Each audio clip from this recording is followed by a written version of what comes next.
Bismillahirrahmanirrahim. Assalamualaikum warahmatullahi wabarakatuh. Alhamdulillahilladzi arsala rasulahu bil huda wa dinil haq liyudhhirahu 'ala dini kulli wa kafa billahi syahida. Wa asyhadu an la ilaha illallah wahdahu la syarika lah iqraran bi wa tauhidan wa asyhadu anna Muhammadan 'abduhu wa rasuluh. Allahumma shalli ala nabiyyina Muhammad wa ala alihi wa man tabi'ahum bi ihsan ila yaumiddin. Allahumma inna nas'aluka imanan la yartad wa na'iman la yanfad wa murafaqata Muhammad sallallahu alaihi wasallam fi a'la jannatil khuld. Allahumma inna na'udzubika min zawali ni'matik wa tahawuli afiyatik wa fujaati nikmatik wa jami'i sakhatik. Puji syukur kita panjatkan pada Allah Subhanahu wa taala atas nikmat dan karunia yang telah Allah anugerahkan kepada kita sekalian, sehingga di kesempatan malam hari ini kita semua diberi nikmat berada dalam majelis yang mulia, dan mudah-mudahan majelis ini adalah majelis yang penuh berkah bagi kita sekalian, membawa limpahan kebaikan-kebaikan, dan Allah memberikan keberkahan dalam hal ilmu, dalam hal amal, dan juga untuk keseharian aktivitas kita. Dengan ilmu ini mudah-mudahan membawa kebaikan, dan mugi-mugi senantiasa kita diberikan keistiqomahan.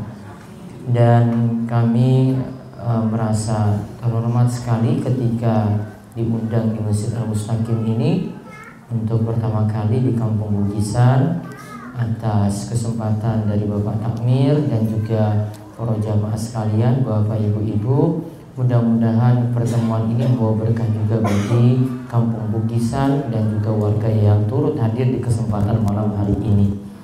Baik, nantinya pembahasan kami seputar sesuai dengan tema yang diberikan, yaitu mendulang pahala di bulan Ramadan.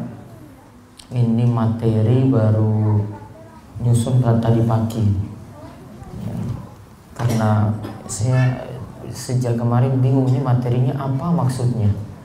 Biasanya pas waktu mepet itu baru dapat ilham. Kalau waktu panjang biasanya nggak dapat. Nah, ini baru dapat sesuai dengan tema tadi. Insya Allah yang kita kaji seputar amalan-amalan atau keutamaan puasa dan amalan-amalan di bulan Ramadan. Yang ini kita lihat dari sisi pahala-pahala yang khusus, balasan-balasan yang khusus bagi orang yang jalankan puasa, juga bagi orang yang ketika malam harinya itu sibuk dengan sholat malam, juga bagi orang-orang yang sibuk dengan doa di bulan Ramadan ini. Baik, kita lihat, nanti ada yang baca Fadl. Nanti dari poin 1, poin demi poin sampai 6 poin nantinya. Monggo.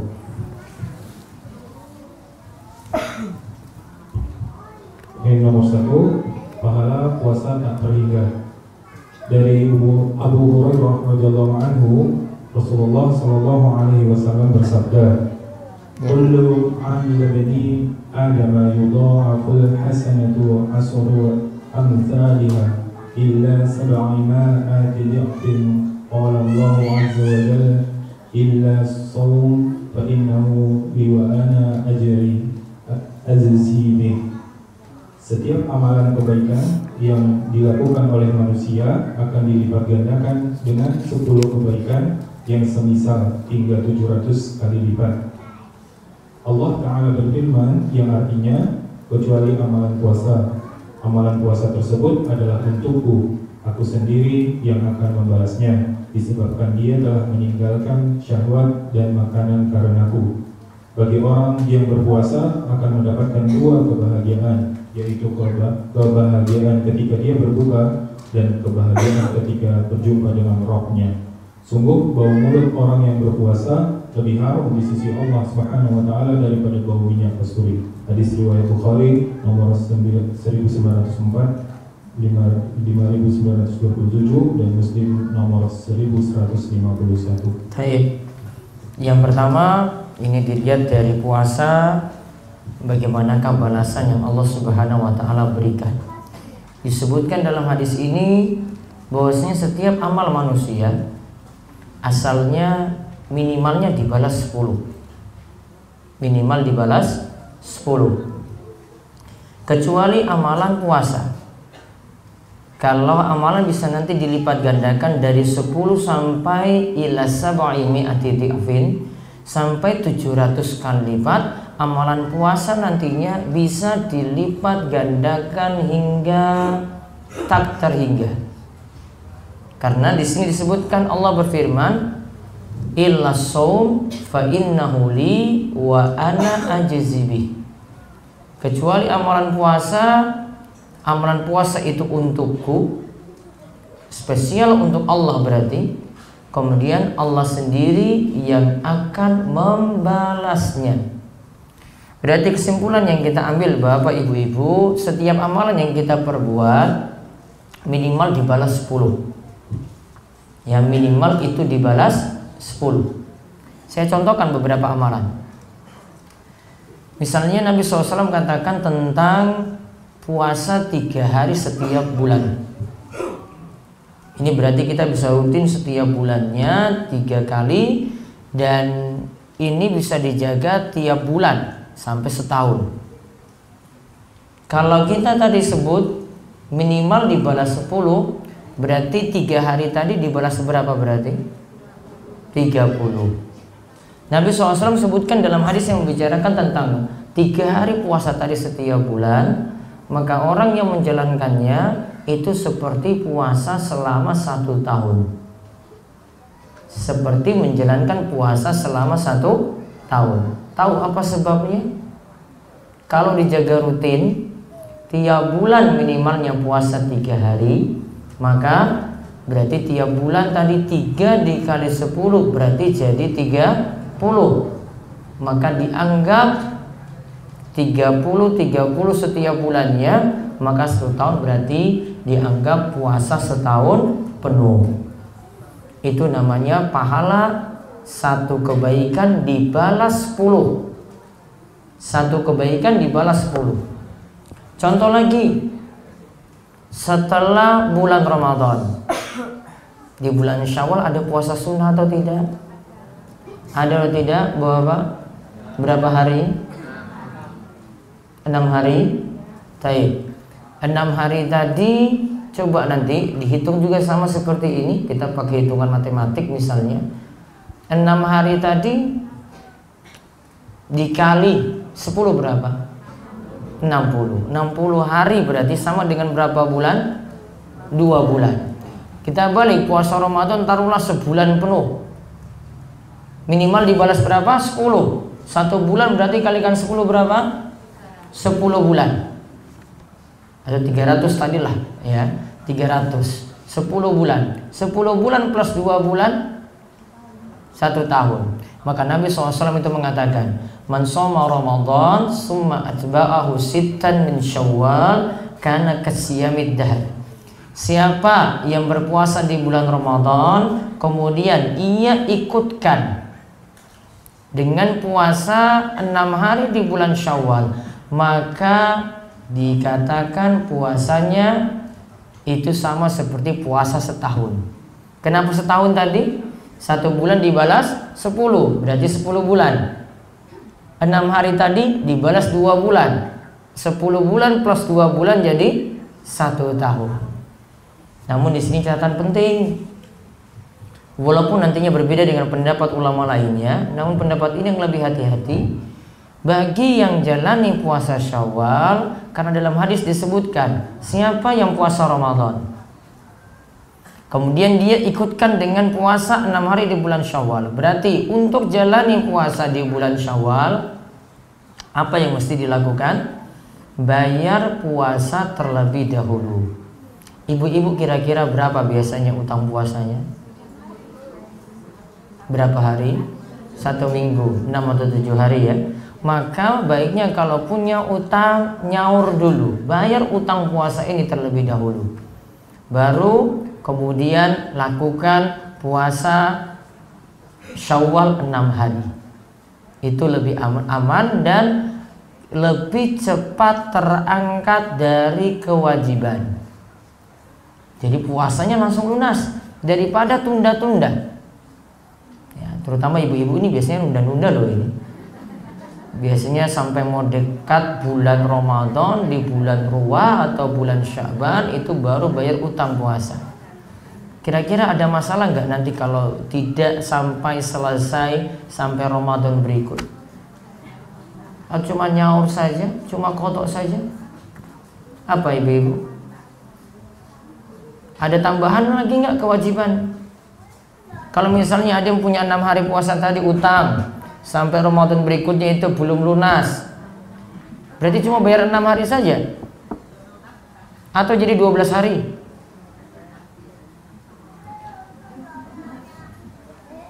Ada pendapat dalam mazhab Syafi'i, dan ini jadi pendapat para sahabat, siapa yang nunda puasa sampai Ramadan berikutnya padahal dia sebelumnya mampu untuk melunasinya, maka punya 2 kewajiban. 1 qadha, 2 bayar fidyah. Kewajibannya berapa? 2. 1 apa? Qadha, 6 hari yang tadi belum dibayar sampai Ramadan berikutnya, setelah Ramadan dia nanti lunasi, 6 hari lagi ditambah. Kemudian plus tunaikan fidyah. Fidyah caranya bagaimana? Memberi makan kepada orang miskin. Besarnya bagaimana makannya? Beras setengah kilo plus lauk. Bisa seperti itu juga. Bisa nggak dengan makanan siap saji? Bisa. Berapa bungkus?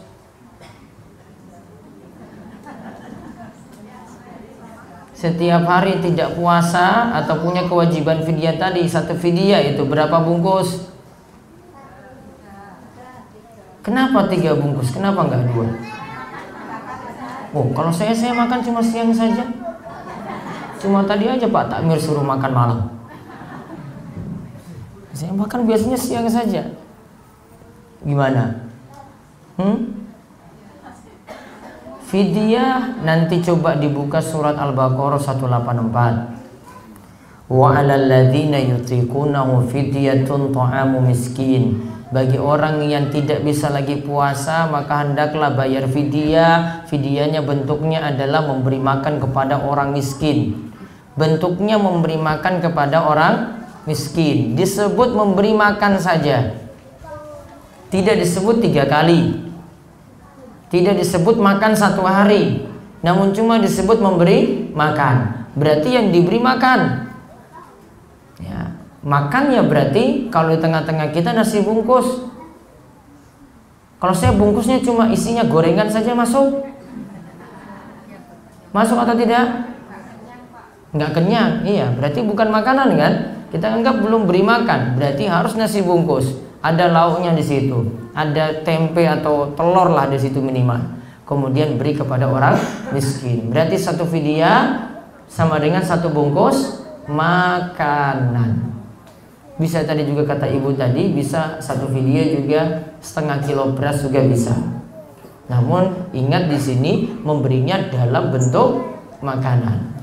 Kita balik lagi ke pembahasan tadi. 1 kebaikan minimal dibalas berapa? 10. Bisa dilipat gandakan sampai 700. Berarti ada amalan-amalan yang bisa dilipat gandakan pahalanya sampai 700 kali lipat.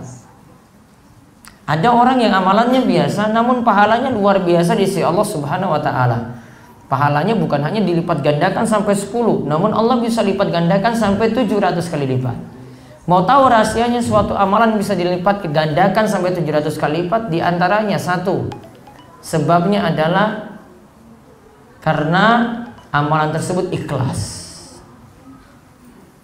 cari ridho Allah, bukan cari pujian manusia.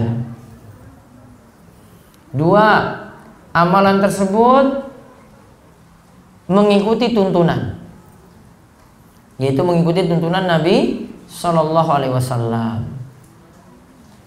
Contoh kalau dalam masalah puasa sesuai tuntunan, kita puasa dari terbit fajar subuh sampai tenggelam matahari, sesuai tuntunan. Kita mengikuti tuntunan juga, diperintahkan makan sahur sesuai tuntunan juga.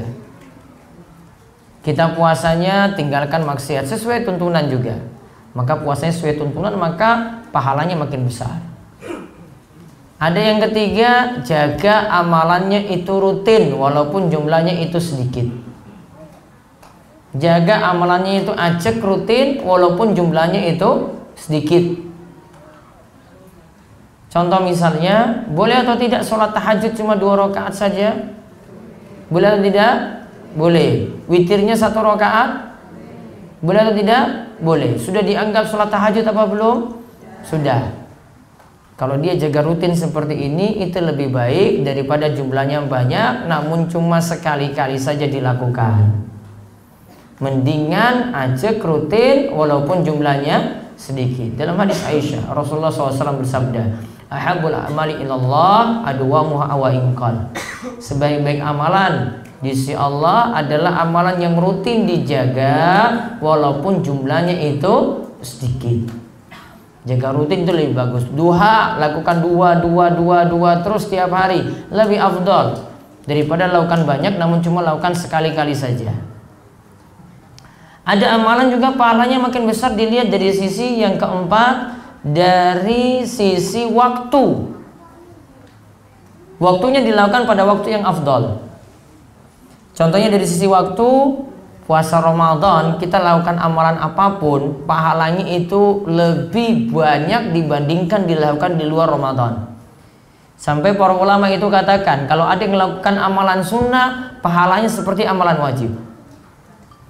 Kalau dia lakukan amalan wajib, pahalanya sampai 70 kali dari amalan wajib yang dilakukan di luar bulan Ramadan. Menunjukkan di sini keutamaan waktu. Menunjukkan keutamaan waktu. Ada juga yang kelima, menunjukkan pahalanya berlipat-lipat karena tempat. Karena faktor tempat, pahalanya makin besar. Contoh misalnya, kita bandingkan sholat di negeri kita ini dibandingkan dengan Masjid Nabawi, dibandingkan dengan Masjidil Haram, lebih besar sholat di sana. Berapa kali sholat di Masjid Nabawi dibandingkan dengan masjid lain? Pahalanya berapa kali? 1000 kali. Masjidil Haram berapa?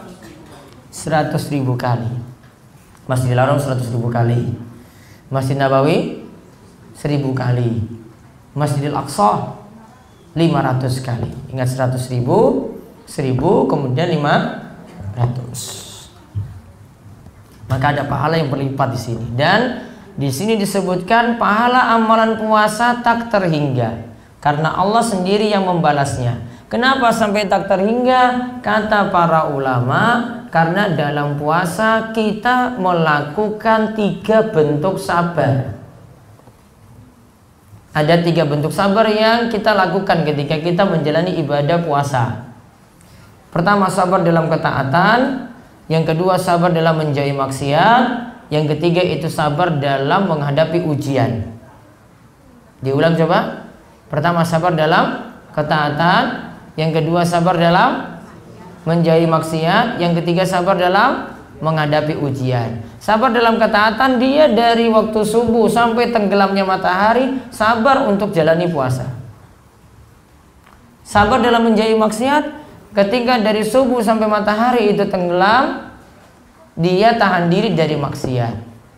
Karena kita diperintahkan penglihatan puasa, pendengaran puasa, lisan juga puasa. Sabar dalam ujian, nahan lapar itu ujian, nahan haus juga ujian.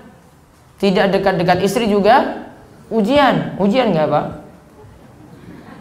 Ujian ya, kalau dia nekat di siang hari, apa balasannya? Apa hukumannya? Boleh nggak hubungan intim di siang hari? Nggak boleh. Puasanya jadi apa ketika itu? Batal atau tidak? Batal. Kewajibannya jadi 5 nanti. Hukumannya ada 5. Kata Syekh Salim dalam Safinatun Najah, ia katakan 5 hukuman orang yang hubungan intim di siang hari bulan Ramadan. Ingat nih bapak-bapak, ada pengantin baru lebih bahaya lagi berarti. Nah, 1, puasanya batal. 2, disuruh qadha puasa. 3, bayar kafarah. 4, diberikan peringatan takzir, kata Syekh Salim. Kemudian yang kelima, dihukumi berdosa. Karena masalahnya itu bulan suci, dia langgar dengan melakukan hubungan intim tadi. Yang pertama apa? Puasanya batal. Yang kedua disuruh qadha. Yang ketiga kafaroh. Kafarohnya apa? Membebaskan satu orang budak. Kalau tidak mampu berpuasa 2 bulan berturut-turut. Kalau tidak mampu memberi makan kepada 60 orang miskin. Lihat ini, coba bapak-bapak. Karena nanti bapak-bapak yang bayar ini. Apa? 1, membebaskan satu orang budak. 2, kalau tidak mampu berpuasa berapa lama? 2 bulan berturut-turut. Baru 10 hari, terus hari ke-11 stop dulu, ulang lagi dari awal. Ya, pokoknya berturut-turut. Yang ketiga kalau tidak mampu, yang kedua memberi makan kepada 60 orang miskin. Mas-mas juga ingat ini ya. Ini bahaya sekali kalau hubungan intim di siang hari bulan Ramadan seperti itu. Hukuman yang keempat takzir, diberi hukuman peringatan. Hukuman yang kelima dihukumi dosa. Ya, maka orang yang berpuasa tidak boleh lakukan pembatal-pembatal tadi. Dia tahan diri tadi ketika menjalani ibadah puasa. Karena 3 ujian tadi. Sabar dalam ketaatan, sabar dalam menjauhi maksiat, sabar dalam menghadapi ujian-ujian ketika puasa. Nah, itu yang pertama, ya, itu bukti bahwasanya puasanya pahalanya tak terhingga. Karena kalau melakukan 3 bentuk sabar, dalam surat Az-Zumar ayat ke-10 disebutkan innama yuwaffas sabiruna ajruhum bighairi hisab. Pahala bagi orang yang bersabar itu adalah tanpa batas. Pahala bagi orang yang sabar adalah tanpa batas. Dan orang yang berpuasa itu melakukan amalan sabar tadi, maka pahalanya juga tanpa batas, yaitu tak terhingga. Terus yang kedua, pahala puasa dari bau mulut. Dari Abu Hurairah, Rasulullah SAW bersabda, la khulufu famis shaimi atyabu wa indallahi ta'ala min rihil misk, yang artinya sungguh bau mulut orang yang berpuasa lebih harum di sisi Allah daripada bau minyak misk atau kasturi. Riwayat Bukhari nomor 1804 dan 1894 dan Muslim nomor 1151. Ya, dia belum. Ya, lanjut.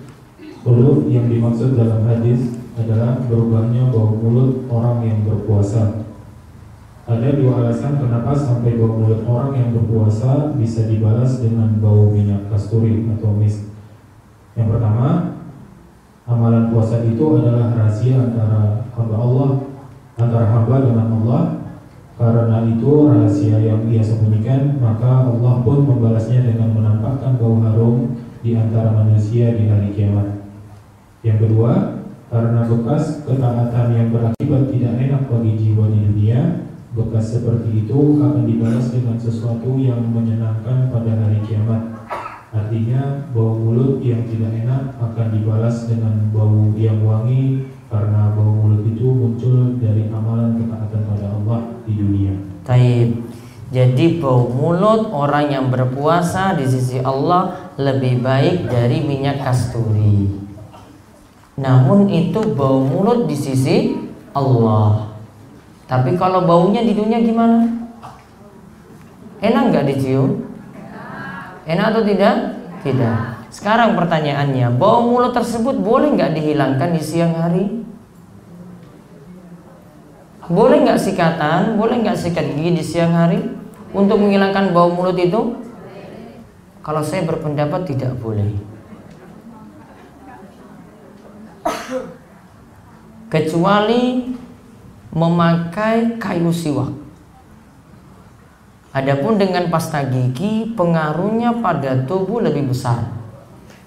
Ya, bau mulutnya ini punya pengaruh ke dalam lebih besar dibanding kayu siwak. Tahu kayu siwak ya? Kayu siwak itu pengaruhnya tidak terlalu besar dibandingkan dengan menggunakan pasta gigi. Bapak Ibu bisa rasakan sendirilah bau mulut ketika Kalau kita sikat gigi dengan pasta gigi, itu terarah sampai ke dalam. Ya, maka ini baiknya dihindari saja ketika puasa. Kalau mau itu dengan menggunakan kayu siwak. Adapun dalam mazhab Syafi'i, mereka berpendapat bahwasanya tidak boleh bau mulut ini dihilangkan ketika setelah waktu zawal, yaitu setelah waktu zuhur sampai tenggelam, nggak boleh dihilangkan. Karena ketika itu lagi puncak-puncaknya bau sekali, bau mulut itu dalam puncak-puncaknya, maka tidak boleh dihilangkan ketika itu. Alasannya karena hadis ini. Ya, dalam mazhab Syafi'i alasannya karena hadis ini. Yang tepat memang kita katakan ini bau mulut di sisi Allah nanti pada hari kiamat. Sedangkan di dunia tetap ya dalam keadaan bau seperti itu, ya memang tidak kita hilangkan karena pengaruh tadi untuk mempertahankan supaya tidak terganggu lambung kita. Namun kalau dalam sisi mau menghilangkannya dengan kayu siwak masih dibolehkan. Adapun alasannya kenapa bau ini istimewa sekali di sisi Allah Subhanahu wa taala, karena satu, amalan puasa itu rahasia. Contoh ini sangat rahasia kalau kita lihat nampak kalau kita lakukan puasa sunnah. Puasa sunnah itu nggak ada yang tahu kalau kita puasa. Taunya mungkin pas kita berbuka. Juga yang kedua, bau mulut tadi timbul karena kita melakukan puasa. Bau mulut itu ada karena kita itu melakukan puasa. Jadi karena sebab ketaatan. Sama seperti kalau kita ibadah, kok setelah itu capek, kok setelah itu sakit misalnya, karena kita ibadah tadi, maka juga akan dibalas oleh Allah Subhanahu wa taala. Contoh misalnya, ada orang yang pergi safar umroh. Biasanya kalau orang itu pulang umroh, keadaan itu semua badan-badan itu sakit, dia flu berat, ada yang demam, ada yang flu-nya itu 2-3 minggu gak sembuh-sembuh. Ya. Ini semua kalau dia itu miliki dari sehabis dia melakukan ketaatan tadi, dibalas semua oleh Allah Subhanahu wa taala. Karena kesusahan tadi muncul dari seorang itu melakukan ibadah, maka mendapatkan pahala di sisi Allah Subhanahu wa taala. Kemudian yang ketiga lagi, disediakan pintu ar-rayyan bagi yang berpuasa. Dari Sahal dibaca.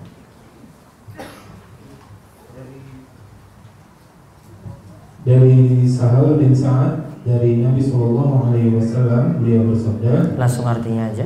Langsung artinya, sesungguhnya di surga ada suatu pintu yang disebut ar-rayyan. Orang-orang yang berpuasa akan masuk melalui pintu tersebut pada hari kiamat. Selain orang yang berpuasa tidak akan memasukinya. Nanti orang yang berpuasa akan diseru, mana orang yang berpuasa? Lantas mereka pun berdiri. Selain mereka tidak akan memasukinya. Jika orang yang berpuasa tersebut telah memasukinya, maka akan tertutup dan setelah itu tidak ada lagi yang memasukinya.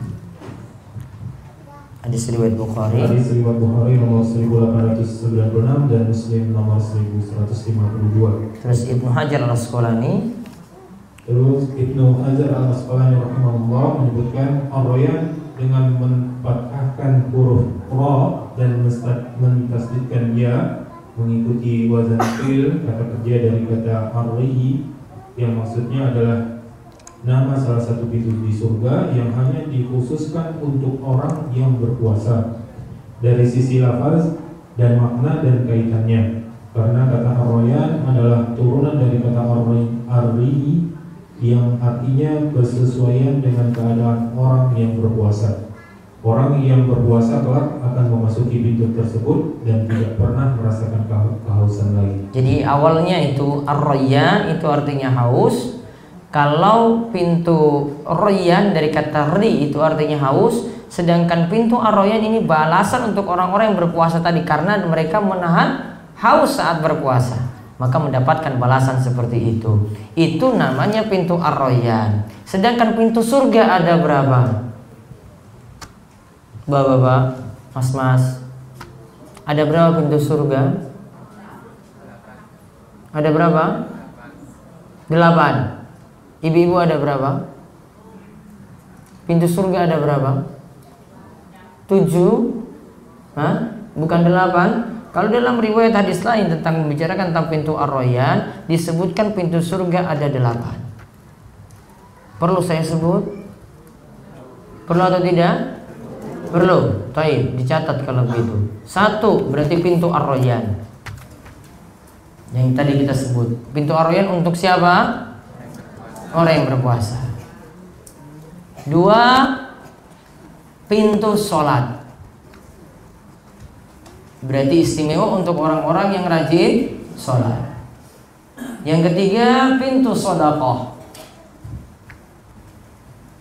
Berarti untuk orang-orang yang rajin sedekah. Yang keempat babul jihad, pintu jihad. Untuk orang-orang yang berjihad di jalan Allah. Lalu yang kelima babul hajj, pintu haji. Bagi orang-orang yang telah berhaji. Lalu yang keberapa sekarang? 6 pintu yang disebut dengan babul aiman, pintu aiman. Namanya pintu aiman. Ini akan dimasuki oleh orang-orang yang masuk surga tanpa hisab dan tanpa siksa. Jumlahnya 70.000. Orang-orang yang masuk surga tanpa hisab dan tanpa siksa. Jumlahnya berapa? 70.000. Di antara ciri-ciri mereka adalah mereka itu la yastarkun wala yaktawun wala yatatayyarun wa ala rabbihim yatawakkalun. Kata Nabi SAW dalam hadis Ibnu Abbas, diriwayatkan oleh Imam Muslim, disebutkan 4 sifat mereka. Mereka itu tidak meminta diruqyah, mereka tidak meminta untuk diobati dengan cara kai, yaitu mengobati dengan menggunakan besi panas. Kemudian yang ketiga, mereka itu tidak beranggapan sial. Ya, tidak beranggapan sial. Saya mau melakukan hajatan ini, wah ini bahaya, ini waktunya, ini waktu sial. Saya mau lewat tempat ini, wah ini tempat bahaya, saya harus klakson dulu. Nah ini namanya punya anggapan sial. Saya mau lakukan hajatan, wah saya harus milih angka-angka tertentu, tanggal-tanggal tertentu. Berarti masih punya anggapan sial. Saya mau bangun bangunan, tidak boleh ada lantai 4. Kalau mau tulis lantai 3 langsung ke 3A, atau di 3 langsung ke 5. Pernah lihat hotel kayak gitu? Pernah? Ya. Di kursi pesawat tidak boleh ada tempat duduk kursi nomor berapa? 13. Ya, seat 13 tidak ada. Kalau nggak salah 13 14. Lompat ke 15 langsung. Karena apa? Oh, nganggap sial. Itu namanya tatayur. Tatayur itu masuk syirik dan punya peluang. Dia tidak punya peluang untuk masuk surga. Tadi yang disebut 70.000 orang tadi masuk surga tanpa azab dan tanpa siksa. Yang keempat, sifat mereka adalah tawakal penuh kepada Allah. Sifatnya coba diulang. 1, tidak meminta diruqyah. Kok tidak meminta diruqyah? Karena kalau orang meminta diruqyah, dia tergantung pada ruqyah tadi. Apalagi yang obati dia itu kiai sakti. Saya cuma percaya saja sama kiai ini. Kalau yang lain saya nggak mau. Dia menggantungkan hatinya ke situ, maka tawakalan jadi kurang. Pasrahnya kepada Allah itu berkurang. Itu diingatkan oleh Nabi. Namun kalau dia itu ruqyah, tawakalnya penuh kepada Allah, tidak masalah. Yang kedua tadi, tidak minta diobati dengan K, pengobatan dengan besi panas. Karena dulu kalau ada yang punya luka pakai besi panas langsung ditaruh di sini sembuh. Mau nyoba? Oh enggak, sudah. Yang ketiga apa sifatnya? Tidak beranggapan sial. Ada yang dengan waktu, ada yang dengan tempat, ada yang dengan angka, ya, dan macam-macam. Kemudian yang keempat, tawakal penuh kepada Allah, pasrah untuk urusan-urusannya kepada Allah. Sudah pintu yang keberapa? 6. Yang ketujuh, pintu al-kadhiminal ghaidha wal 'afina 'anil nas. Bahasa Indonesianya, pintu bagi orang yang bisa nahan marah dan mudah memaafkan orang lain. Coba diulang. Pintu bagi yang bisa menahan marah dan bisa memaafkan yang lain. Ada dua berarti ya, dua sifat, menahan marah dan memaafkan yang lain. Kira-kira di antara dua ini mana yang berat? Nahan marah atau memaafkan? Kenapa Bu? Nahan marah memaafkan. Ibu dengan suami salah, ibu lebih mudah nahan marahnya atau memaafkan? Yang paling berat yang mana kira-kira? Memaafkan. Berarti sama suami nggak mau maafkan? Paling berat itu memaafkan. Karena memaafkan semuanya selesai. Tidak marah lagi, tidak ungkit-ungkit lagi kesalahan. Namun kalau baru menahan marah, nahan sekarang, numpuk ini, nahan lagi, numpuk lagi, nahan lagi, numpuk lagi, nahan lagi, meletus. Iya kan? Iya. Berarti lebih berat itu memaafkan. Kalau memaafkan berarti tidak ada dendam lagi. Dan itu sangat-sangat berat. Apalagi orang yang buat salah kepada kita, salahnya besar sekali. Untuk memaafkan dan hilangkan dendam itu sangat-sangat sulit. Namun kalau orang itu menghilangkan dendam dan itu memaafkan, luar biasa orang tersebut. Pernah Abdullah bin Amr bin Al-As ketika melihat Nabi SAW mengatakan 2 kali satu orang ini disebut oleh Nabi dia masuk surga. Ulang lagi Nabi menyebut orang ini masuk surga. Maka ketika itu Abdullah bersengaja untuk tinggal di rumah orang tersebut supaya cari tahu apa amalan yang dia miliki. Ternyata setelah lewat 3 hari tidak ditemukan amalan apapun yang istimewa dari orang tersebut. Kemudian di hari ketiga Abdullah mau pergi, tinggalkan orang tadi. Saya selama di sini saya tidak menemukan amalan istimewa darimu. Padahal Rasulullah SAW itu katakan engkau kemarin itu dijamin masuk surga, disebut 2 kali.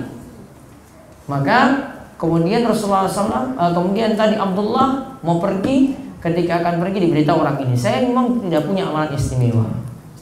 Namun saya selalu jaga 2 hal. Amalan ini tidak pernah saya lakukan. Yang pertama, saya hilangkan sifat hasad, benci pada orang lain, tidak suka pada orang lain, ingin orang lain nikmatnya itu hilang. Itu namanya hasad, dengki, iri. Yang kedua, dia tidak punya dendam. Saya berusaha tidak punya dendam pada orang lain. Tadi itulah kenapa Rasul sebut dia mudah sekali masuk surga. Maka Abdullah ketika itu katakan, itulah yang sulit kami miliki. Kemudian amalan yang keempat, puasa dengan sholat tarawih. Sudah berapa pintu surga? 7. Yang ke-8 berarti yang terakhir, pintu surga yang disebut pintu ilmu. Berarti untuk orang-orang yang mau menuntut ilmu. Sudah 8 pintu ya. Pintu pertama apa? Royan. Pintu kedua sholat. Pintu ketiga sedekah. Pintu keempat jihad. Pintu kelima haji. Pintu keenam aiman. Ya kan? Pintu ke-7 pintu bagi orang yang menahan amarah dan pemaaf. Kemudian yang ke-8 pintu ilmu. Terus yang ke-4 puasa dengan sholat tarawih. Dari Abu Hurairah, Rasulullah SAW bersabda yang artinya, barang siapa melakukan qiyam Ramadan karena iman dan mencari pahala, maka dosa-dosanya yang telah lalu akan diampuni. Hadis riwayat Bukhari nomor 37 dan Muslim nomor 759. Terus dari Abu Dzar. Dari Abu Dzar radhiyallahu anhu, ia berkata. Nah, ini kita cerita tentang yang hadis panjang ini tentang sholat malam Nabi SAW, sholat tarawih di bulan Ramadan.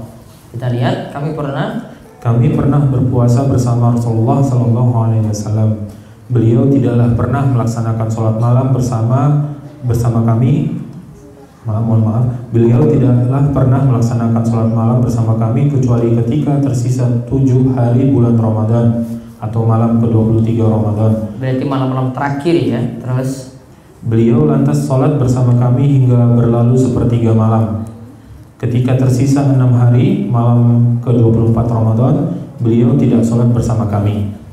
Namun ketika tersisa 5 hari malam ke-25 Ramadan, beliau sholat bersama kami hingga berlalu pertengahan malam. Ya, terus kami katakan kepada Rasulullah SAW, bagaimana seandainya kami melakukan sholat sunnah lagi untuk malam yang tersisa ini? Beliau bersabda, sesungguhnya siapa saja yang sholat fardu yaitu isya dan subuh bersama imam hingga imam itu selesai, maka ia dicatat telah mengerjakan sholat semalam suntuk atau semalam penuh. Beliau tak kala itu tidak sholat bersama kami kecuali ketika Ramadan tersisa 3 hari, malam ke-27, 28, 29 Ramadan. Beliau sholat bersama kami pada malam yang ketiga tadi, malam ke-29 Ramadan. Ketika itu beliau lantas mengerjakan sholat malam bersama keluarga dan istri-istrinya hingga kami khawatir tiba waktu falah. Aku bertanya pada beliau, apa yang dimaksud falah? Ia menjawab, yaitu makan sahur. baik. Yang pertama keutamaan sholat tarawih, yaitu keutamaannya siapa yang mengerjakannya rutin di sini. Karena kalimat tadi dalam hadis Abu Hurairah itu bagi orang yang jaga sholat tarawih rutin dari awal malam, yaitu malam pertama sampai malam terakhir sebulan penuh, maka pahalanya adalah akan mendapatkan pengampunan dosa yang lalu, yaitu dosa-dosa yang telah lalu itu akan diampuni. Dan yang hadis yang kedua, lihat, ini disebutkan sholat tarawih Nabi SAW. Kalau kita lihat di sini, Nabi SAW sholat tarawih itu penuh nggak 1 bulan? Dalam hadis tadi, penuh atau tidak? Tidak. Baru mulai dari malam ke-23. Malam ke-24 nggak keluar. Malam ke-25 keluar. Malam ke-27, 28, 29, malam 29 selesainya lama. Dari habis isya selesainya mendekati makan sahur. Berapa jam berarti? Dari setelah misa sampai mau masuk makan sahur kurang lebih 6 jam. Berapa rakaat sholat malam Nabi SAW? 11 rakaat. Berarti setiap kali berdirinya kira-kira berapa menit? 5 menit. Selesai 6 jam. Berapa rakaat tadi? 11 rakaat. Berarti setiap kali berdiri 1 rakaat berapa menit? 5 menit mungkin? Nggak mungkin. 15 menit mungkin? Masih kurang. Setengah jam mungkin. Tapi mungkin sih Bapak bisa berdiri selama itu? Ono tanya jawab. Bapak dulu. Ono bisa? Momen lain nanti. Setengah jam berdiri loh. Yang lain-lain. Belum rukuk. Still ditiadakan lagi aja. Baru setengah jam berdirinya. Ya. Mampu seperti itu 1 rakaat setengah jam? Oh iya, oke. Mampu? Atau jenengan bubar duluan? Bubar duluan paling ya. Ibu-ibu mampu? Enggak. Terus sholat di mana kalau Rasulullah SAW jadi imam di sini berarti? Ya. Mau sholat di mana kalau begitu? Ya. Enggak mau sholat di belakang Rasul. Rasul sholatnya lama seperti tadi. Sahabat sabar sampai menunggu Nabi SAW selesai sholat. Pelajaran penting di sini dari sholat tarawih. Yang pertama, sholat malam Nabi SAW itu lama. Termasuk sholat tarawihnya juga lama. Makanya Nabi SAW katakan afdhalus sholat tulul kunut.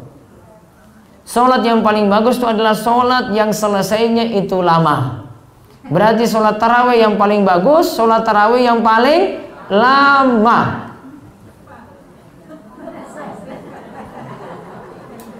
Iya kan? Konsekuensinya gitu loh di sini.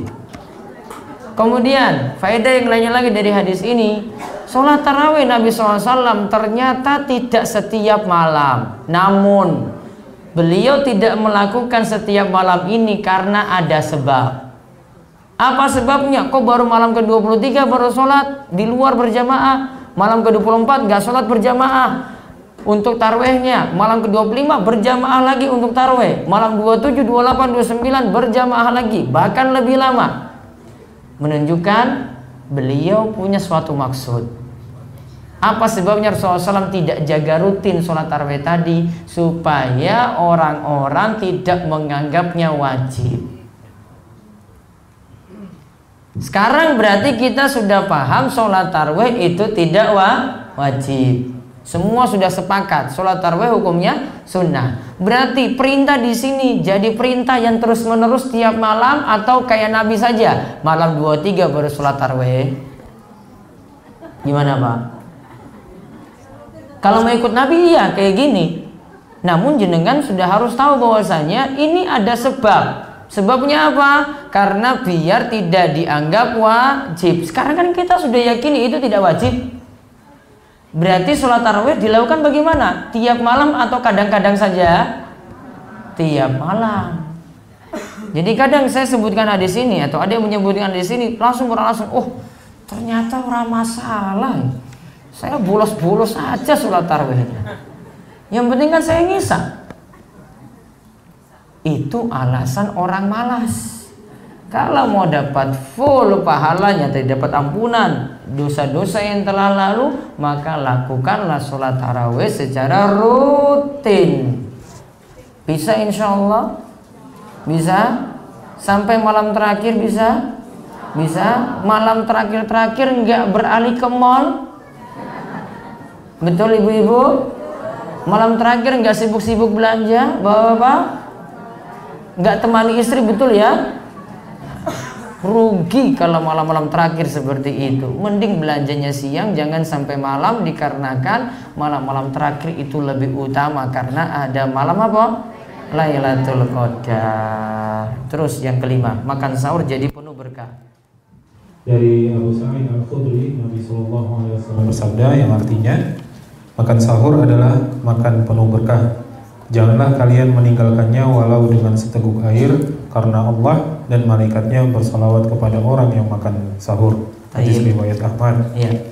Makan sahur dikatakan penuh berkah. Janganlah kalian meninggalkan makan sahur walaupun dengan seteguk apa? Air putih yang dimaksud. Karena Allah dan malaikatnya bersolawat, artinya mendoakan kebaikan kepada orang-orang yang makan sahur. Makan sahurnya jam berapa berarti? Sekarang subuh jam 4.23. Betul nggih Pak Amir? Betul.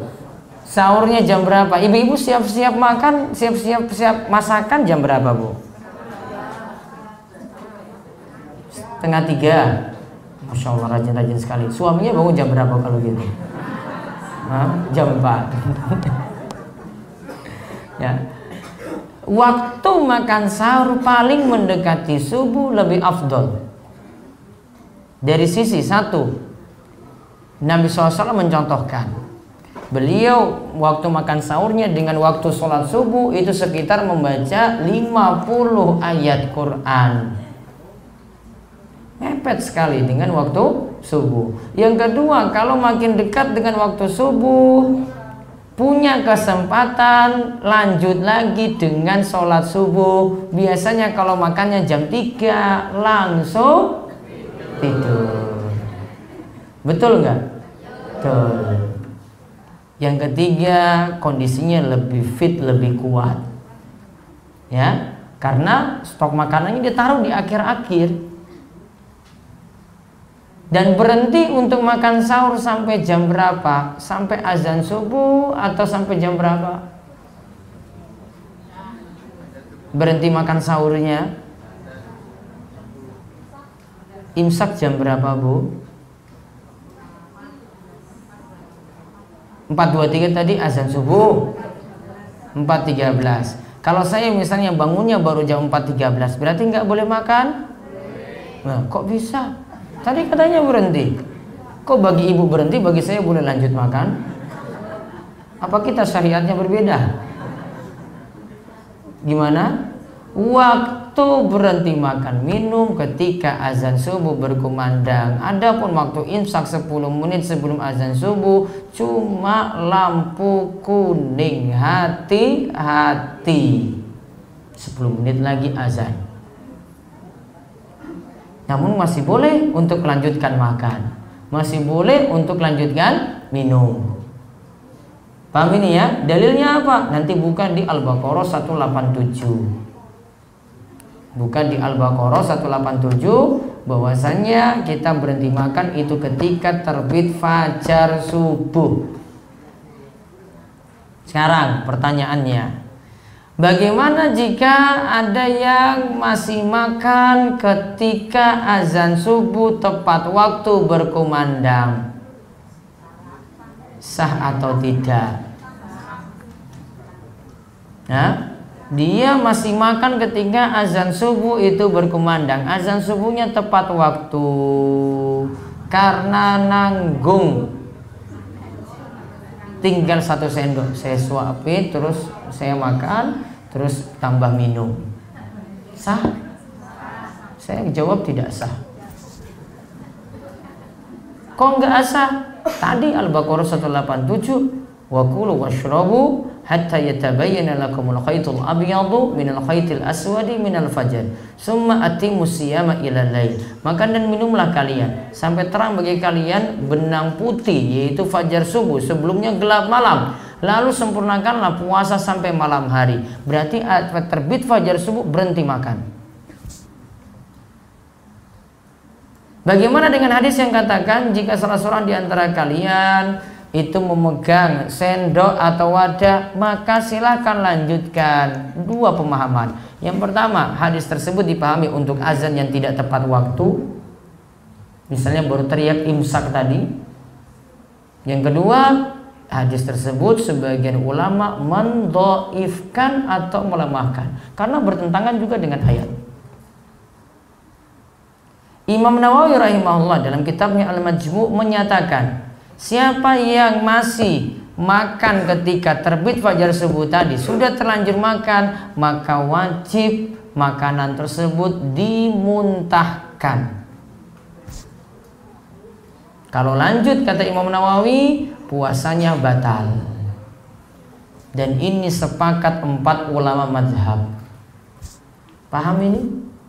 Maka berarti kalau sudah tahu lampu kuning tadi, hati-hati. Berhenti berarti, segera.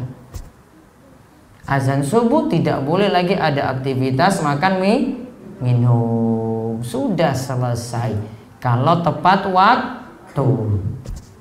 Lalu yang terakhir, doa mudah dikabulkan pada bulan Ramadan. Allah Ta'ala berfirman yang artinya, dan apabila hamba-hambaku bertanya kepadamu tentang aku, maka jawablah bahwasanya aku adalah dekat. Aku mengabulkan permohonan orang yang berdoa. Apabila ia memohon kepadaku, maka hendaklah mereka itu memenuhi segala perintahku, dan hendaklah mereka beriman kepadaku agar mereka selalu berada dalam kebenaran. Surah Al-Baqarah 186. Ibnu Katsir rahimahullah menerangkan bahwa masalah ini disebutkan di sela-sela penyebutan hukum puasa. Ini menunjukkan mengenai anjuran memperbanyak doa ketika bulan itu sempurna. Bahkan diperintahkan memperbanyak doa tersebut di setiap kali berbuka puasa. Dari Jabir bin Abdullah radhiyallahu anhu, Rasulullah SAW bersabda yang artinya, sesungguhnya Allah membebaskan beberapa orang dari api neraka pada setiap hari di bulan Ramadan, dan setiap muslim apabila dia memanjatkan doa akan dikabulkan. Baik, kita lihat yang pertama surat Al-Baqarah 186, wa idza sa'alaka ibadi anni fa inni qarib ujibu da'watad da'i idza da'an falyastajibu li wal yu'minu bi la'allahum yarshudun. Jika hambaku meminta kepadamu atau bertanya kepadamu tentang aku, maka jawablah aku itu dekat. Maka berdoalah kepadaku, aku itu dekat, maka ujibu da'watad da'i, aku akan kabulkan doa dari orang yang berdoa jika dia itu berdoa kepadaku. Maka penuhilah perintahku dan berimanlah kepadaku agar kalian itu mendapatkan petunjuk dalam kebenaran. Ingat, ini ayat 186. Bapak ibu-ibu sudah biasa mendengar ayat 183-nya. Ya ayyuhallazina amanu kutiba alaikumusiyam kama kutiba alal ladzina min qablikum la'allakum tattaqun. Itu kan tentang puasa. Ayat 184-nya sama juga membicarakan tentang puasa di awal-awal Islam. Ayat 185 tentang kewajiban puasa saja. Ayat 186 tentang doa. Ayat 187 tentang hal-hal yang dibolehkan saat puasa. Menunjukkan bahwasanya karena diletakkan di tengah-tengah pembicaraan puasa, berarti doa orang yang berpuasa mudah untuk dikabulkan. Ada beberapa kondisi. 1, saat kita puasa doanya itu mudah dikabulkan. Saat kita puasa. Yang kedua, saat kita berbuka doanya juga mudah dikabulkan. Yang ketiga, sepertiga malam terakhir, yaitu ketika kita itu mau makan sahur, doanya juga mudah dikabulkan.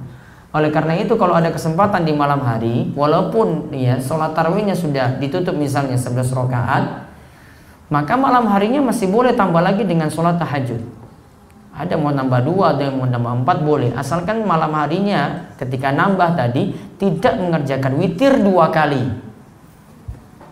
Witir tidak boleh 2 kali dalam satu malam. La witroni fil lail. Kata Nabi SAW, tidak ada witir 2 kali dalam satu malam. Witirnya cuma 1 kali saja. Berarti pakai yang 11 tadi. Kalau tutup dengan 11 rakaat tadi. Kemudian malam harinya tidak nambah lagi untuk witir. Cuma nambah 2 atau 4. Seperti itu yang dia lakukan. Lalu berdoa saat sepertiga malam terakhir itu dianjurkan. Berarti ada berapa waktu terkabulnya doa? 3. Saat kita puasa, panjang sekali ini, sampai nanti berbuka. Kemudian yang kedua saat berbuka puasa. Saat berbuka kita lakukan amalan-amalan untuk berbuka, lalu manfaatkan peluang situ untuk berdoa. Saat kita misalnya nyicipi kurma, saya sudah burka, ini sudah batal puasa saya, terus angkat tangan berdoa lagi. Itu juga waktu terkabulnya doa. Yang ketiga, sepertiga malam terakhir. Di bulan Ramadan waktunya lebih luar biasa lagi, karena waktu sahur ketika itu lebih mulia dibandingkan waktu-waktu sahur di bulan-bulan lainnya. Kesimpulannya, bulan Ramadan berarti ada pahala istimewa, ada waktu-waktu istimewa, dan juga ada sholat malam istimewa yang kita lakukan di bulan Ramadan tadi. Maka kita berusaha untuk semangat terus dan bisa istiqomah sampai Ramadan kita itu sukses dan membawa limpahan pahala yang besar bagi kita sekalian. Demikian, sebelum kami tutup, monggo jika ada pertanyaan kami persilahkan. 1, ibu-ibu ada. 2, bisa pakai mic. Iya.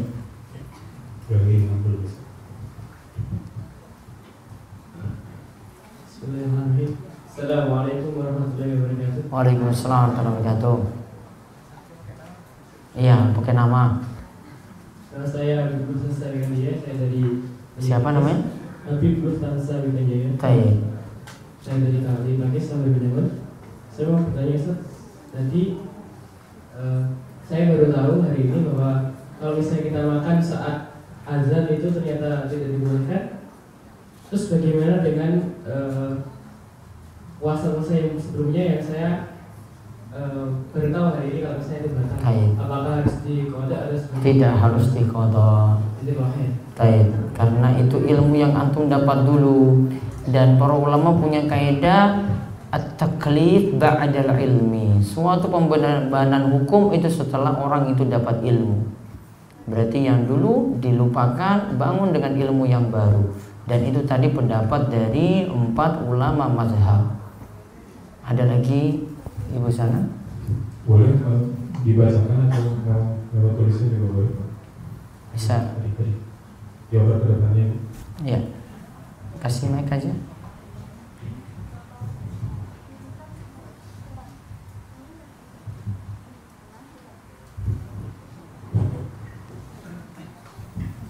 Bisa lewat tulisan juga yang lainnya.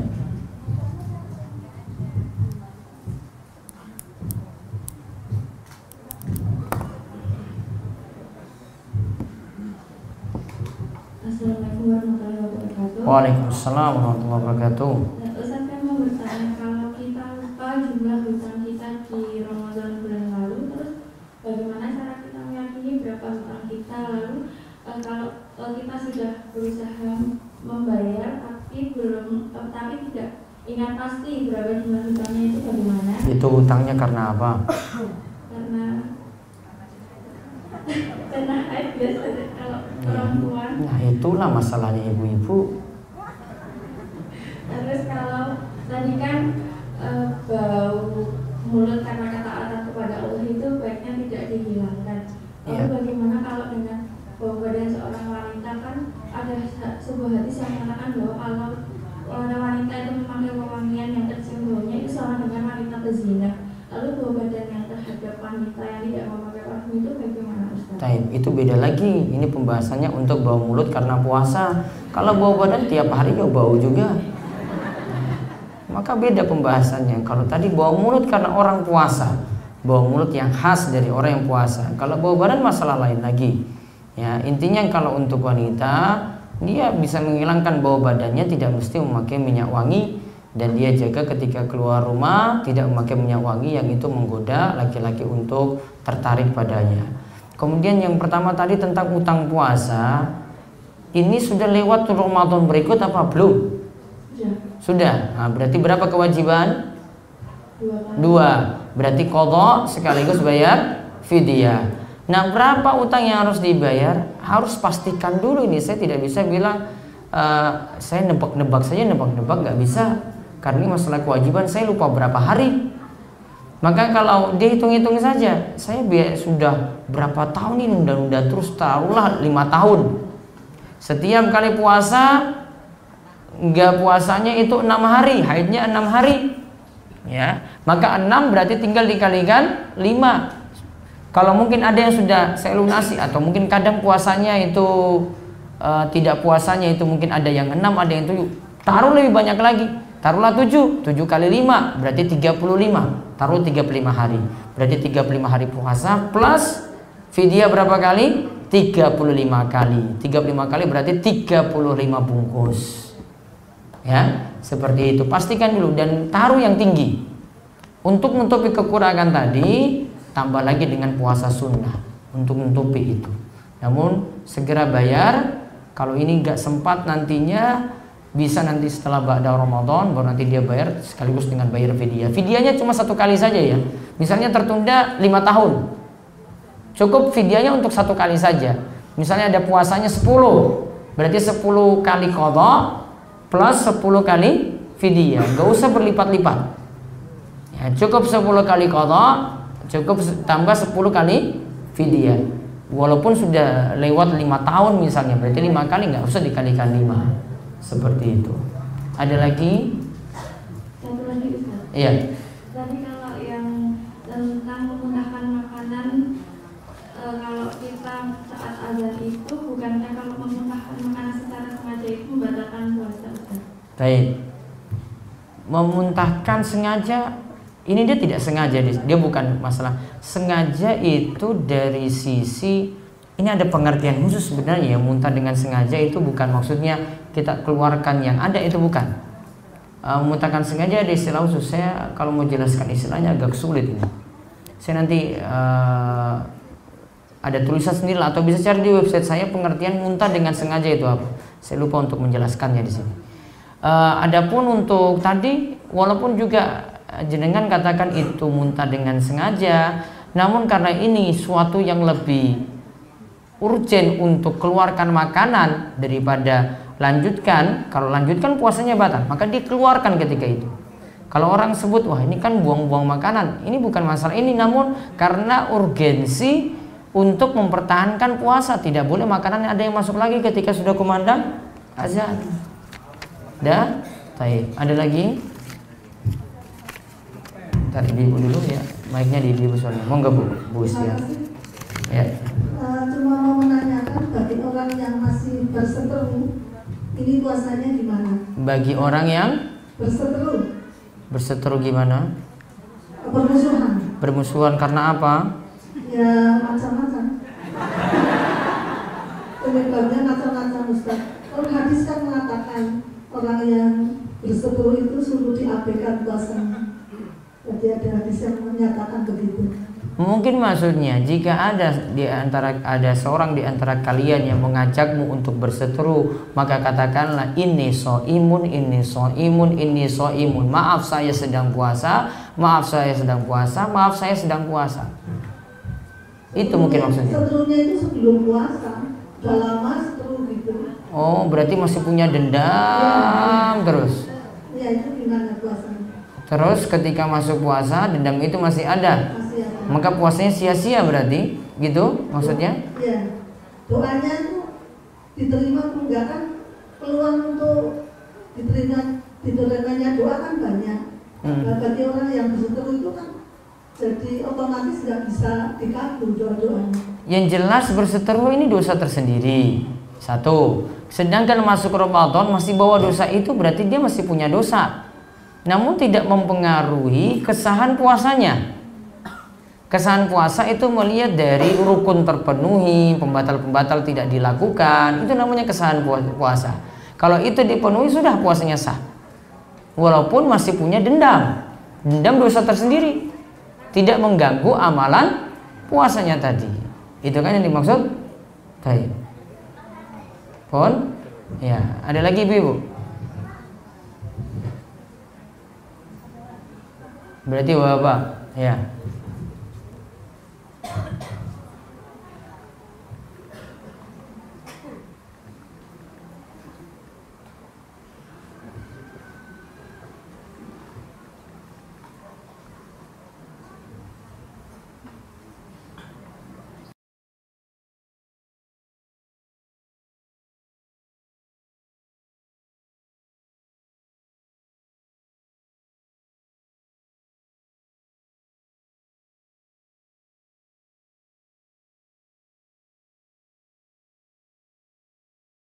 Itu mengikuti pemerintah ataukah ormas.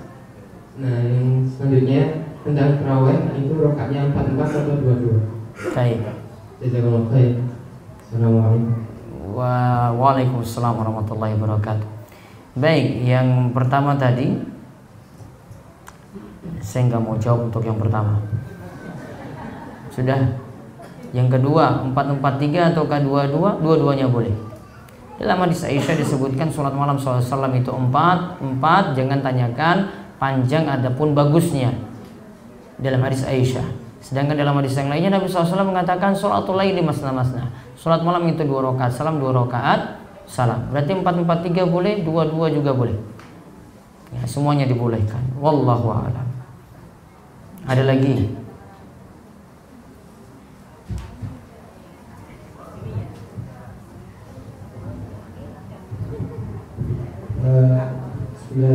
Assalamualaikum.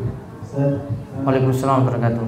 Mau tanya terkait dengan mungkin yang pertama lawai ini delay. Tadi disebutkan tidak ada 2 witir dalam satu malam. Iya. Kemudian apakah ketika setelah sholat tarawih dan witir, kemudian kita bangun sahur terus mau sholat tahajud itu boleh lagi atau seperti apa? Tadi sudah tutup witir. Baik. Setelah itu malam harinya pengen tambah lagi sholat tahajud. Tadi saya sudah jelaskan boleh. Yang penting tidak tutup lagi dengan witir. Jadi pakai witir yang pertama saja ketika misalnya sudah kerjakan 11 rakaat, tutup dengan witir di situ. Malam harinya tambah 2 atau 4 tanpa ditutup lagi dengan witir. Pon, baik. Ada lagi? Kalau enggak saya jawab lewat kertas. Ibu-ibu ada? Ada di belakang sana. Ada bawa sana ibu. Ya. Diranting aja ke belakang.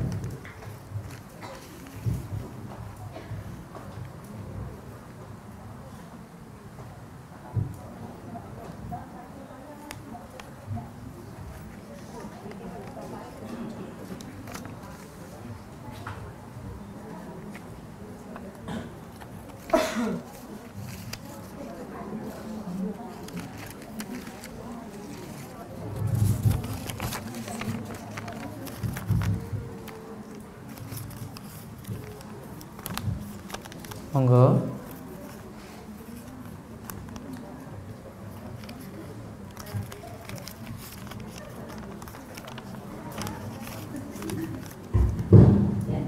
Assalamualaikum warahmatullahi wabarakatuh. Waalaikumsalam warahmatullahi wabarakatuh.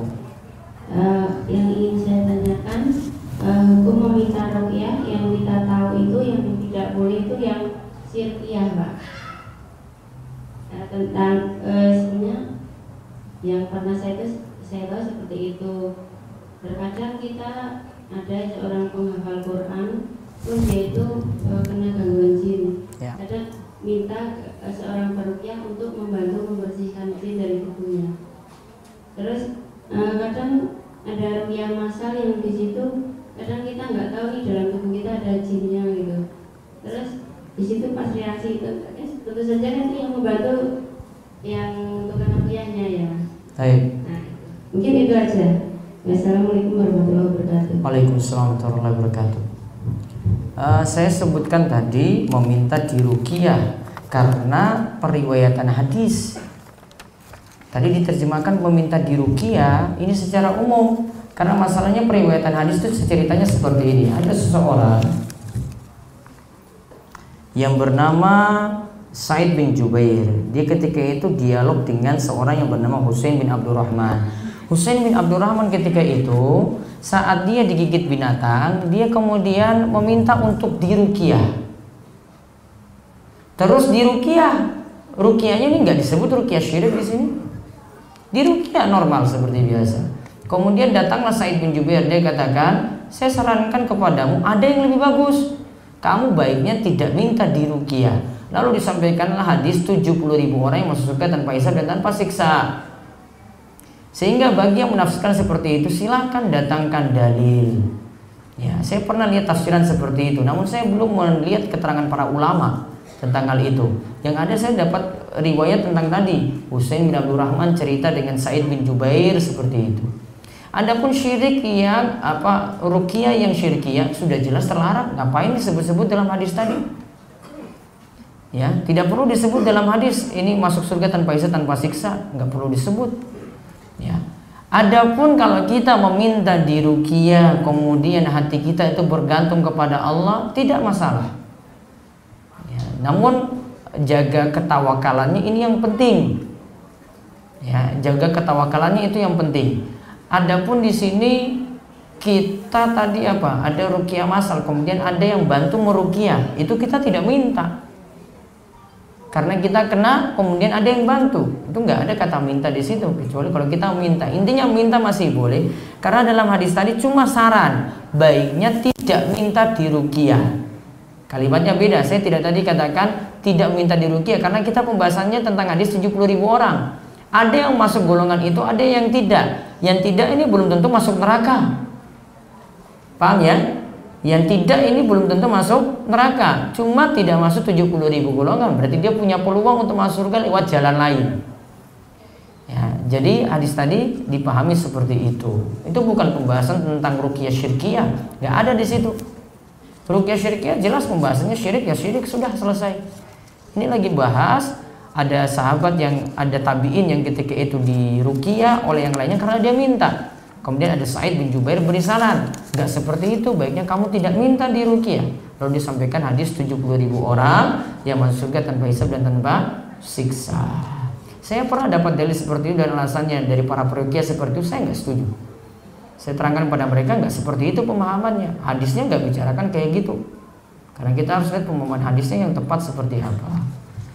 Baik, saya jawab lewat kertas dulu. Bagaimana kalau orang diajak salam-salaman pasti tidak mau, padahal saya berulang kali untuk mengajak salaman, itu bagaimana? Kalau mungkin ada orang yang dendam dengan kita berusaha untuk damai, kemudian ngajak dia salaman, dia nggak mau, itu urusan dia. Yang penting kita sudah mau berbuat baik kepadanya. Nabi SAW itu katakan, kalau ada yang punya dendam dengan yang lain, nggak pernah tegur sapa, maka orang yang paling baik adalah orang yang memulai mengucapkan salam lebih dahulu. Dia sudah mulai mengucapkan salam, kok orang yang dihadapi itu nggak mau balas, itu urusan dia. Dia nanti bertanggung jawab di sisi Allah. Yang penting kita sudah berusaha berbuat baik dengan mengucapkan salam lebih dahulu. Maka salaman juga sama seperti itu.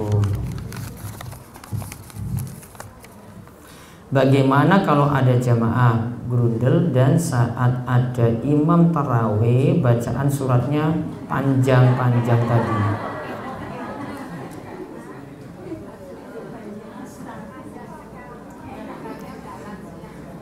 Ini gara-gara imamnya itu tarawihnya panjang, terus jamaahnya gimana ini?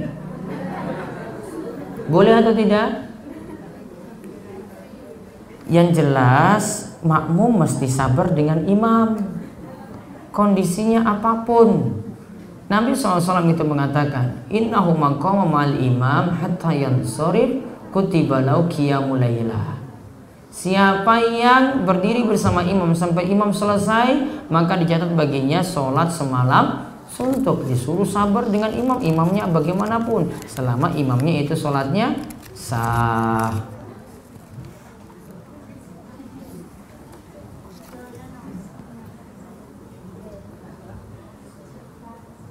Bagaimana jika sholat tarawih dilakukan sendiri di rumah? Karena pas sholat tarawih itu saya harus cari nafkah, mulai dari habis asar sampai jam 11 malam. Saya laksanakan sholat tarawih jam setengah 12 malam. Yang jelas sholat isya baiknya dilakukan sebelum nisful lail, sebelum pertengahan malam. Pertengahan malam itu sekitar jam 11, karena malam dihitung dari maghrib sampai subuh. Tengah-tengahnya itu jam 11.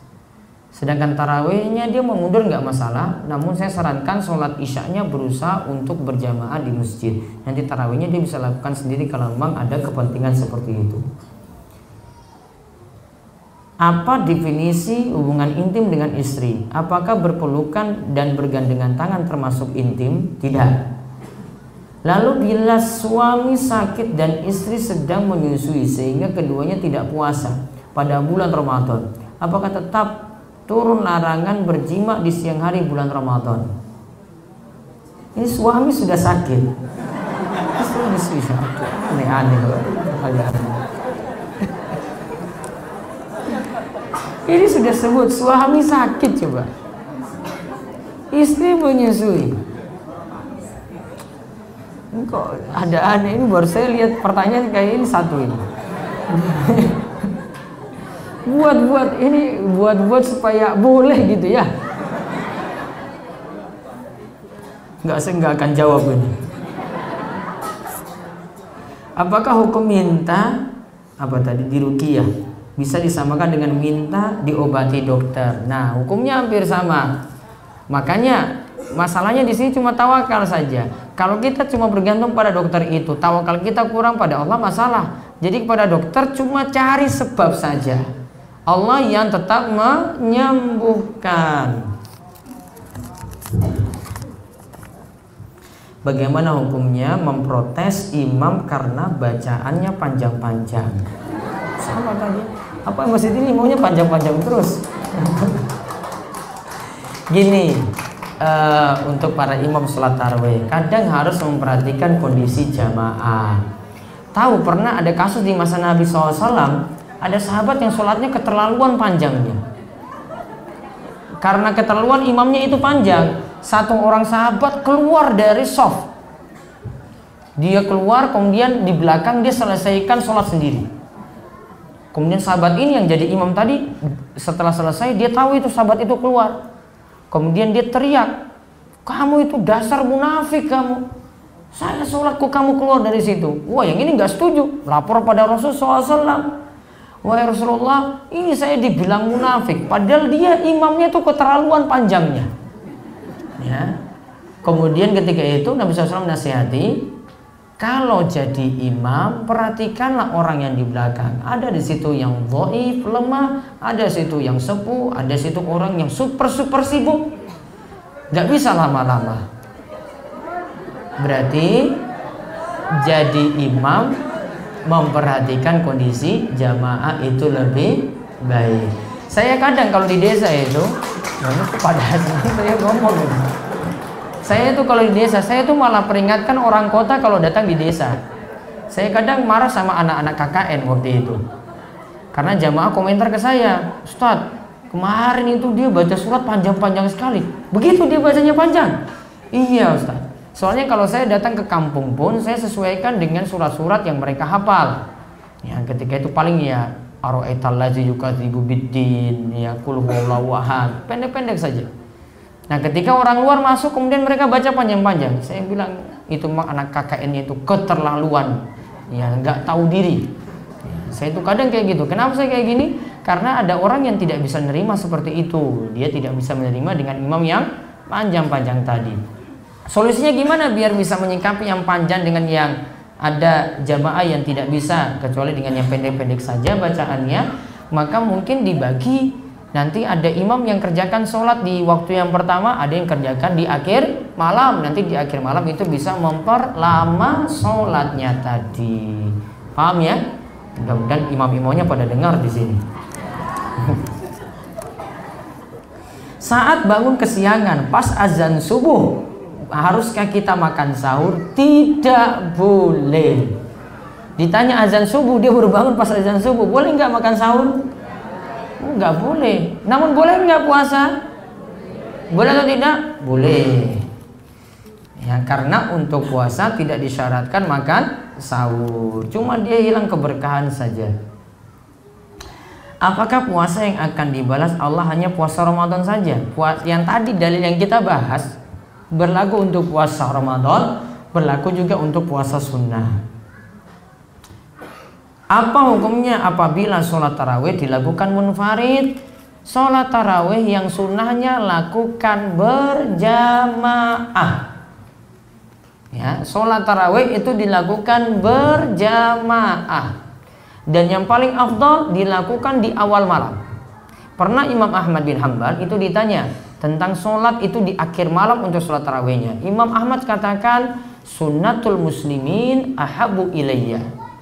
Sunnah kaum muslimin yang sudah berlaku lama, yaitu mereka biasanya mengerjakan sholat tarawih itu di awal malam, itu lebih aku cintai, kata Imam Ahmad. Berarti lebih afdal menurut Imam Ahmad sholat malam atau sholat tarawih tadi itu di awal malam.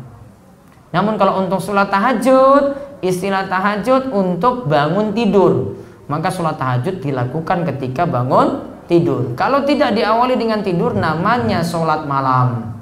Namun kalau diawali dengan tidur terlebih dahulu, namanya sholat tahajud. Sedangkan sholat tarawih, sholat malam yang dikerjakan di bulan Ramadan saja, dan afdolnya di awal malam. Namun mengerjakan di di akhir malam juga, sepertiga malam terakhir, masih boleh. Cukup? Gak ada yang tanya lagi ya? Cukup? Ada, bentar. Mumpung saya ke Bugisan.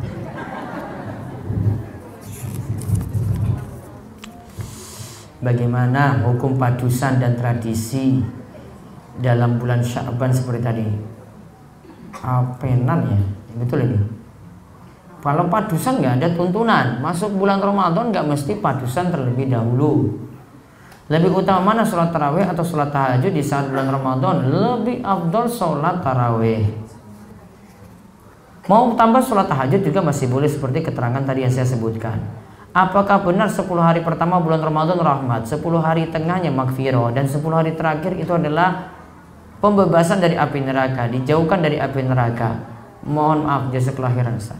Kalau hadis yang katakan 10 hari pertama bulan Ramadan rahmat, 10 hari pertengahannya itu maghfirah, kalau 10 hari terakhir dibebaskan dari api neraka. Hadis yang ada yang tepat mengatakan bahwasanya semua hari di bulan Ramadan itu adalah bulan ampunan.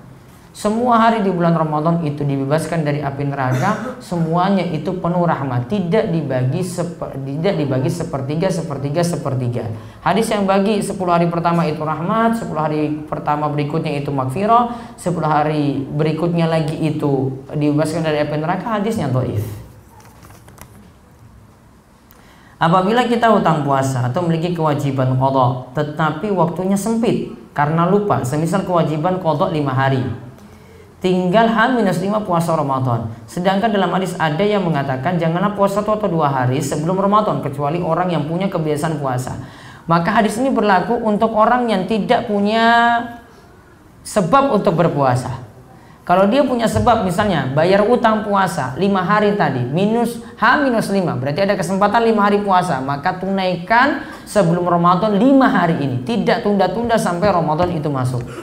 Adapun hadis tadi cuma berlaku kalau ada yang tidak punya sebab, kok persiapan dulu. Karena ada yang gini, sudahlah ini 1 hari atau 2 hari sebelum Ramadan ya, saya persiapan dulu, pemanasan dulu, nggak boleh. Karena tidak punya sebab. Namun kalau punya sebab, ada yang puasa Senin Kemis pas dengan 1 atau 2 hari sebelum Ramadan. Ada yang punya kebiasaan puasa Daud 1-2 hari sebelum Ramadan, masih boleh. Termasuk juga yang tadi mau bayar qadha puasa juga masih boleh. Apakah ketika puasa atau sholat niatnya perlu dilafalkan? Karena kebanyakan masih melafalkan. Terus yang kedua, di masjid tempat saya kalau habis sholat tarawih sering ada baca-baca sesuatu. Intinya kalau niat puasa, sepakat ulama, sepakat ini. Kata sepakatnya adalah semua menganggap niat dalam batin semuanya itu sepakat. Sah. Sahnya puasa semuanya kalau niatnya dalam batin saja puasanya sah. Adapun untuk melafalkannya para ulama beda pendapat. Ada yang katakan ini sebagai anjuran untuk penyempurna untuk niatnya, maka ditambahkan dengan melafalkan. Namun Nabi SAW sendiri tidak melafalkan niat. Ya, beliau tidak mengajarkan juga melafalkan niat. Cukup niat dalam batin saja, dan insya Allah ini yang lebih tepat. Wallahu a'lam bishawab. Itu saja yang bisa kita bahas untuk kesempatan malam hari ini. Mudah-mudahan penuh berkah bagi semua, penuh berkah bagi warga Bugisan dan juga yang hadir di kesempatan malam hari ini. Dan mudah-mudahan kita mendapatkan berkah yang banyak di bulan Ramadan, mendapatkan ampunan dari Allah Subhanahu wa taala, dan juga dimudahkan untuk melakukan amal soleh setiap harinya sampai Ramadan itu tuntas nantinya, dan kita dibebaskan dari api neraka selepas bulan Ramadan nanti. Demikian, mudah-mudahan bermanfaat, dan kami kembalikan kepada pembawa acara. Wabillahi taufiq wal hidayah wa ridwan wal inayah. Wassalamualaikum warahmatullahi wabarakatuh.